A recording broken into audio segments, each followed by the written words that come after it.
How do traders know exactly where a crashing stock market will hit a support level and finally stop dropping? Without a way to spot these hidden price floors, buying in is just a dangerous guessing game. Take India's Nifty 50 index. It's been sliding downward for 7 straight days, approaching a critical boundary, the 24,000 mark. As the price hits 24,000, it suddenly halts. A massive wave of buyers steps in, creating the solid foundation we call a support level.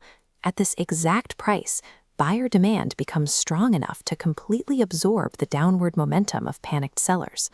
But this floor isn't an unbreakable barrier. It's a real-time tug-of-war between buyer confidence and seller panic.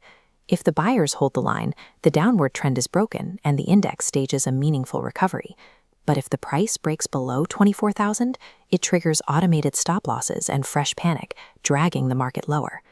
That's why smart investors don't blindly buy during a multi-day slide. Instead, they patiently wait and watch to see who wins the ultimate tug-of-war at these critical historical price floors. And for the Nifty 50, if that 24,000 support holds firm, the index finally reverses its brutal 7-day decline. If you like the content, please like and subscribe. Comment on Finance Seco India.